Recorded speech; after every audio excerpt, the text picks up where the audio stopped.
អូខេសួស្តីបងប្អូនទាំងគ្នាអញ្ចឹងនឹងយើងធ្វើការសិក្សាបន្តពាក់ព័ន្ធជាមួយនឹង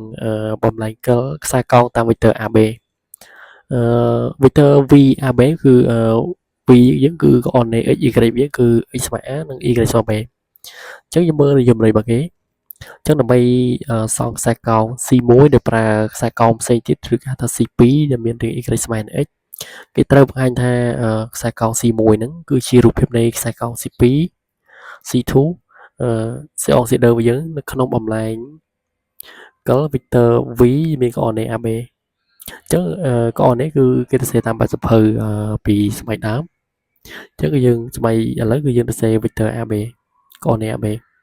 អញ្ចឹងគឺសេមួយរបស់យើងគឺមានរាង y ស្មើ nx ដល់ a បូក b នេះគឺជារូបមន្តសមីការវាអញ្ចឹងគឺដើម្បីសងក្រាប C1 ដល់ប្រា C2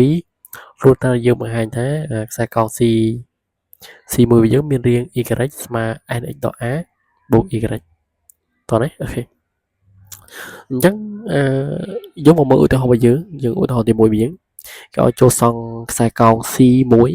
សេអងដែលមានរាង y ស្មើដល់ x បូក 2 បូក 3ទៅប្រើខ្សែកោង C2 មានរាង y ស្មើដល់ x អូខេអញ្ចឹងយើងមើលតាមនិយមន័យរបស់យើងដើម្បីសងក្រាប C1 ដែលប្រើ C2 យើងត្រូវបង្ហាញថា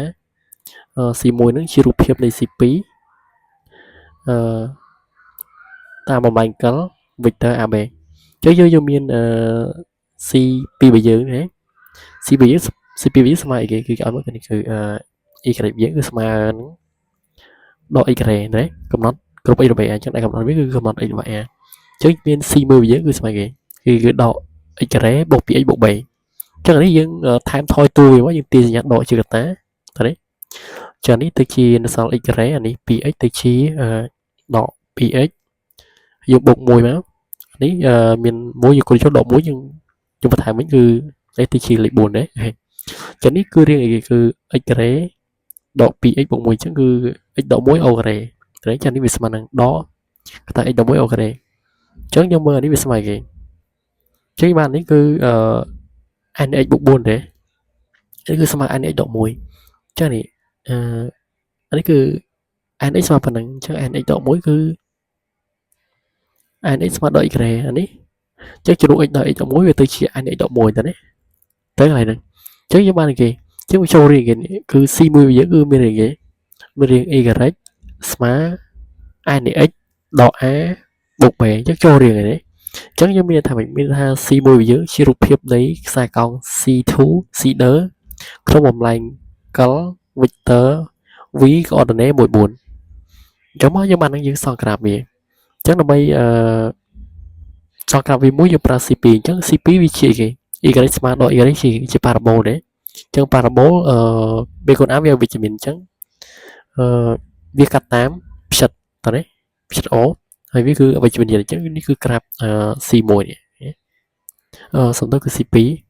y ស្មើដល់ x អញ្ចឹងយើងមើលបំលែងកិលយើងសង់ក្រាបក្រាប C1 ដែលប្រើ C2 យ៉ាងម៉េចតាម vector AB អញ្ចឹង vector នេះគឺ coordinate x1 នេះឃើញគឺ x1 y ស្មើ4ដែរអញ្ចឹងយើងចេញពីផ្ចិតវាមកគេពីកម្ពូលវាមកយើងរត់តាមបំលែងកិល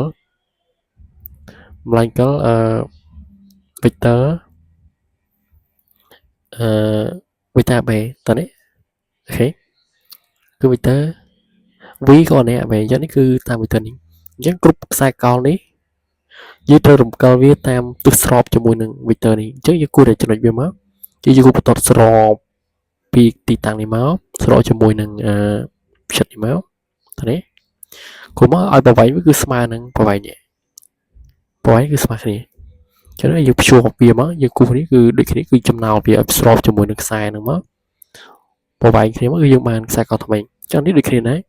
យើងចំណោលពីនេះទៅឲ្យស្របជាមួយនឹងនេះយើងបានប្រវែងនេះតើនេះអញ្ចឹងយើងគូភ្ជាប់វាមកយើងបានខ្សែកោងថ្មីតើណាខ្សែកោងថ្មីដោយផ្អែកទៅលើខ្សែកោង C2 ចឹងនេះគឺ C1 យើងគឺជាខ្សែកោងដែលយើងសង់វាដោយប្រើខ្សែកោងC2 អូខេតោះនេះកន្លែងហ្នឹងអញ្ចឹងសង្ឃឹមថាយើងយល់ពាក់ព័ន្ធជាមួយនឹងមេរៀនបំលែងកិលខ្សែកោងតាម vector AB អូខេអញ្ចឹងហ្នឹងហើយអញ្ចឹងប៉ុណ្ណឹងចុះហើយយើងនឹងជួបគ្នាបន្ត